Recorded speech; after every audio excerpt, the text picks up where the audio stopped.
मुख्तलिफ पार्टी से कहा है कि वो हिमायत करें, और दूसरी जानब बीजेपी ने कहा है कि एंटी नेशनल या अनडेमोक्रेटिक एक्टिविटी की इजाज़त नहीं दी जाएगी सेशन में। तो किस तरह से देख रहे हैं कि सेशन से पहले एक कंट्रोवर्शियल माहौल दिखाई दे रहा है? कंट्रोवर्शियल माहौल नहीं, ये अपने एक दूसरे के साथ गेम्स खेल रहे हैं।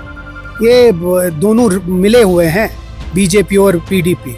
कोई लोगों के काम नहीं करने देना चाहता है। जानबूझ के ये महबूबा जी यहाँ से चिल्ला रही है, इतने साल हुकूमत में थी, क्यों नहीं किया कोई ऐसी चीज़ें? यहाँ से बीजेपी वाले पिछले 10 साल से उनके हाथ में हुकूमत है, 5 साल से तो पूरा 6 साल से तो एलजी सरकार थी, यहाँ बीजेपी की सरकार थी। तो क्यों नहीं हम तो उनको सवाल पूछेंगे कि पिछले 6 साल से उन्होंने लोगों के लिए क्या किया। यहाँ जिस दहान पे हम हैं वो उन्हीं की देन है। और आज अब पीडीपी अपने आप को होलियर देन दाऊ समझती है, अपने आप को अब बहुत बड़ा ये बनाना चाहते हैं। बट मेरा सवाल उनसे ये होगा कि पिछले 10 साल से क्यों नहीं कोई बात की? जब वो वजीर आला थी, क्या तब सिर्फ शॉल एक दूसरे को बांटने थे? तब सिर्फ यहाँ अफस्पा लगवाना था, सरफेसी एक्ट लगवाना था, जीएसटी लागू करवाना था? और जब ये डिमांड करती हैं, ये कॉन्स्टिट्यूशन की बात करती है ना, काश उनको कॉन्स्टिट्यूशन पता होती तो सेक्रेटेरिएट से जब निकली, काश गई होती गवर्नर के पास और कहा होता कि मैं जो प्रेसिडेंस रही है कि वो रिजाइन करे हुकूमत और नया इलेक्शन 6 महीने में। बिल्कुल उसमें वो मेंशन नहीं था। अगर वो होता तो शायद यहाँ इलेक्शन होता और 2019 कभी नहीं होता। तो इसकी सारी जिम्मेवारी महबूबा जी पे है। They want to seek your support in assembly about the जो लिकर बिल। नेशनल कॉन्फ्रेंस के पास अपनी मेजॉरिटी है और हमारे पास अपना एक मंशूर है, जिस मंशूर में हमने हर वो एक चीज़ लिखा है जो लोगों के हित में है। हम कोशिश करेंगे कि वो हर एक चीज़, चाहे वो 12 गारंटीज हो या 26 वादे हो, वो पूरा करे। हमें किसी की सीख नहीं चाहिए। हम सिर्फ ये चाहते हैं कि जो भी हो तरीके से हो, वक्त पे हो और अच्छे से हो। असेंबली में बात आ जाने दीजिए, उसके बाद इसके बारे में बात होगी। कोई भी मुसलमान शराब को यहाँ चलने नहीं देगा, लेकिन असेंबली में बात आए उसके ऊपर बात करें। वाली साहब, ये बताइए कि अभी जिस तरह से खबरें आ रही है कि स्टेटहुड रेस्टोर ना होने की सूरत में नेशनल कॉन्फ्रेंस कहीं ना कहीं यहाँ पर दिल्ली में प्रोटेस्ट करने जा रही है, कहाँ तक? हम पहले ही क्यों ये दिमाग में लोगों के डाल रहे हैं कि स्टेटहुड नहीं आ रहा है? मेरे पास पूरा, या हम लोगों के पास पूरा भरोसा होना चाहिए कि स्टेटहुड आ रहा है।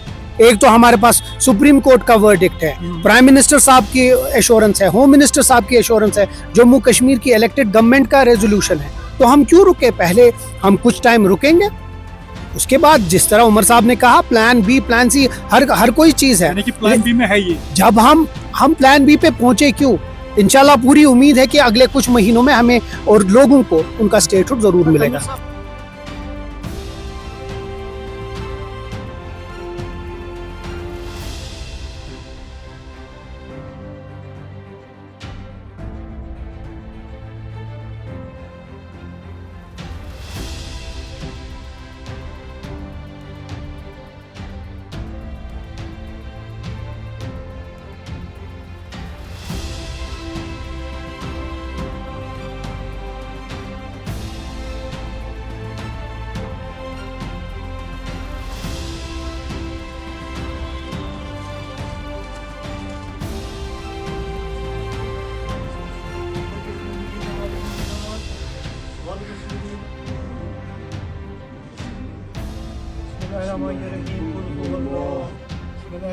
These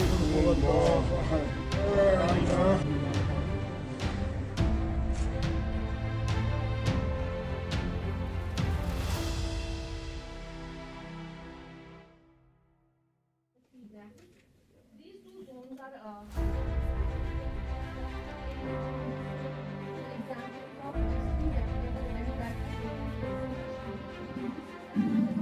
कश्मीर के टॉप एनवायरमेंटलिस्ट को आज और एक्सपर्ट्स को देखा, जो सब्जेक्ट एक्सपर्ट है, जिसमें हमारे चीफ गेस्ट भी प्रोफेसर शकील रामशू सर भी थे, जो वाइस चांसलर इस्लामिक यूनिवर्सिटी के। He is an subject expert. Along with Shakeel Ramshu sir, there were many subject experts who talk about the climate crisis and they talked about the way forward and solution. देखिए, इस table पे या इस जगह पे बैठने का, पैनलिस्ट में being a part of my self in the panelist and all that, मुझे सीखने को बहुत कुछ मिला कि जो हम क्लाइमेट क्राइसिस की बात करते हैं, जब हमें कहीं ना कहीं लगता है कि एक छोटा मोटा टॉपिक है या इस पर हम बात कर सकते हैं, लेकिन आज मुझे ये लगा कि जितनी भी बात की जाए वो कम है। मुझे लगता है कि environmental policy group as a policy group हमने पिछले 12 साल से हम काम कर रहे हैं और हमने ऐसे सेमिनार्स बहुत आज तक किए हैं। और हम यही चाहते हैं कि जो स्टूडेंट लेवल से लेकर जितने भी हमारे स्टेक होल्डर्स हैं, स्पेशली जो कश्मीर में एनवायरमेंट इन्वायरमेंट पे काम करते हैं, एक बार उनको ज़रूर एक जगह लाया जाए और उनसे भी मशवरा लिया जाए और उनसे भी सुना जाए कि वो जो ग्राउंड में फेस करते हैं, और उन चीज़ों का सोल्यूशन हम एक्सपर्ट से भी सुने कि what is the best possible solution.